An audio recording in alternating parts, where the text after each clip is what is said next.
Hello प्यारे दोस्तों, क्या हाल है। उम्मीद है आप सब खैर से होंगे। तो हम आ गए अपना नया ब्लॉग लेकर। और यहाँ पर मेरे हस्बैंड की आज छुट्टी थी ऑफिस की, क्योंकि उनकी तबीयत थोड़ी ख़राब थी। तो सुबह सुबह ये दोनों पिज़्ज़ा शीज़ा मंगवा कर पता नहीं क्या कुछ कर रहे थे। मैं तो सो रही थी। उठकर मैंने देखा, क्योंकि रात को मैंने दवाइयाँ डाली, तो ये देखे कॉकरोच इसका हाल, लाशें पड़ी हुई। बड़ी खुशी हुई देखकर मुझे। ये सारा कुछ नया नहीं है मेरे लिए, क्योंकि तकरीबन पिछले 1-2 सालों से मैं ये काम कर रही हूँ। बस ये कि कभी कभार तंग आकर छोड़ देती हूँ।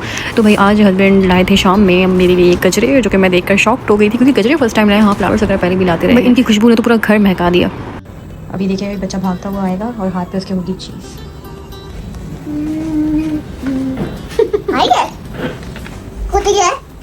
मैं बना रही हूँ आज मार्गरीटा। बहुत गर्मी है, और गर्मी के अलावा मेरे पास ना ये धनिया रखा हुआ सड़ रहा था। मैंने कहा कि नहीं, इसको सड़ने नहीं देना, इससे हम जो अच्छा सा एक मार्गरीटा बनाते और उसको एंजॉय करते हैं। गर्मी बहुत है, गर्मी में ये बहुत आराम और सुकून देता है, राहत का एहसास देता है, तो बनाते हैं।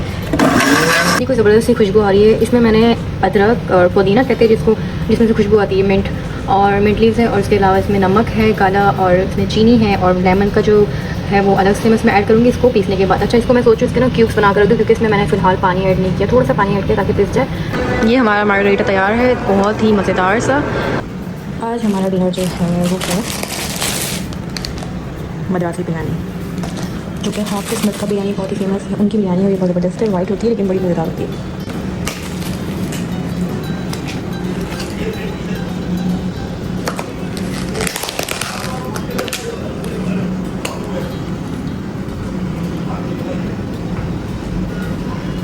The next day. दो नहीं है, योगर्ट। योगर्ट दो नहीं है, योगर्ट है। ये क्या कर रहे हो? अपनी पैंटी से अपनी गाड़ी साफ। बस यही करना, बाकी पूरा घर गंदा करना, अपनी गाड़ी साफ करना। ये देखें, यहाँ से इतनी प्यारी सी क्यूटी सी कैटी बैठी हुई है। देखा, मेरा भी बड़ा दिल चाहता है कि मैं फिर से पालना शुरू कर दूं, लेकिन इसकी गंद नहीं साफ होते मुझसे। भाई आज मैंने बड़े दिनों बाद किसी होम शेफ़ को दोबारा ट्राई करने का सोचा, क्योंकि हमारी जो एक दोस्त है ना, जिसका नाम है आयशा समी, उस मैडम ने लगाई थी स्ट्रीक पास्ता बनाकर, और उसको देखकर मेरा दिल इतना ललचाने लग गया कि मैंने कहा बस अब बर्दाश्त नहीं हो रहा। मैंने कहा चलो आज ये भी कर लेते हैं, और इसका क्रेडिट जाता है आयशा मैडम को। आपकी वजह से मेरा खर्चा हो गया। तो भाई ये खा के फिर हमने जाना है अम्मी के घर, क्योंकि आज है किसी की मेहंदी, जो मैं आपको जाके दिखाऊंगी। और मुझे यकीन नहीं आ रहा कि उसकी जो है शादी होने वाली है, मतलब कल उसकी शादी हो जाएगी, और फिर परसों वलीमा है और आज मेहंदी है। तो आज हमने जाना है, बहुत ज़्यादा गर्म है। तो ये खाते हैं और फिर निकलते जाने के लिए रेडी है। कैब भी रेडी है, आज मेहंदी है तो मैंने ब्लैक पहना है, और वैसे भी येलो कलर का कोई ड्रेस है नहीं, तो मैंने कहा चलो ये ब्लैक ही पहन लेते हैं। और दूसरा ये कि बस पहुँचते हैं और देखते हैं क्या सीन है। A few moments later. ये क्या है? जूश खाना नहीं दिए। ये कौन है? आप इसकी, आप कैब की क्या हो? कैब आपका क्या है? भाई। अच्छा लगता है, गंदा लगता है? मारता है आपको? नहीं मारता। तो भाई अम्मी के आए हुए मुझे तकरीबन 2 घंटे हो चुके, लेकिन अभी तक हम मेहंदी में नहीं गए, क्योंकि वहाँ पर इंतजामात अभी तक कंप्लीट नहीं हुए मेहंदी के फंक्शन के। 1 hour later.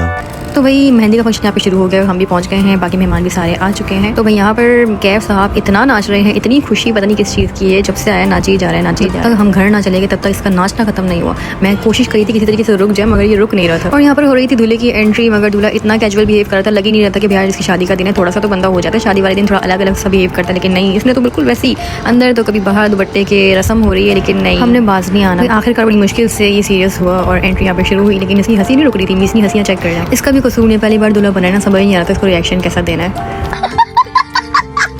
खुशी के लम्हों में फारूक को इस तरह रोते देखकर अंदाज़ा हुआ कि कुछ गम वक्त के साथ कम तो हो जाते हैं, लेकिन बाज़ मौक़ों पर फिर से ताज़ा हो जाते हैं। हाल ही में इसके मामूज़ाद भाई का इंतकाल हुआ है, जो उसका बहुत करीबी दोस्त भी था, दिन रात का साथ, और इतना अचानक और इतनी कम उम्र में उसका चले जाना, तो आज उसकी याद का आना और इतना जज्बाती, सबको ही जज्बाती कर गया। लेकिन उसका रोना देखकर फिर कोई भी आँख जो है अपने आंसुओं को रोक नहीं पाई। मुश्किल से उसने अपने जज्बात को काबू में किया, और अब यहाँ पर रस्में वगैरह शुरू हुई, क्योंकि गम और खुशी तो ज़िंदगी का हिस्सा ही है। गम ना हो तो पता ही ना चले कि ज़िंदगी में खुशियाँ क्या होती है। बस अब मेहंदी का सामान स्टेज पर जाएगा और फ़ौरन ही रस्में शुरू हो जाएंगी। तो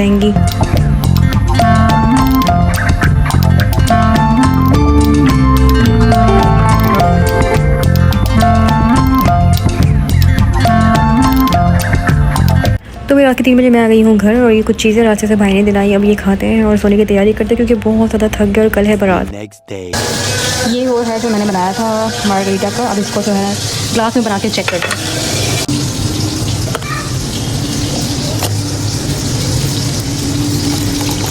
ये देखो 5 मिनट बाद मेल्ट हो गया इसमें सारा, और बिल्कुल सेम वैसे ही टेस्ट है जैसा हम फ्रेश बनाते हैं। मज़ा आया।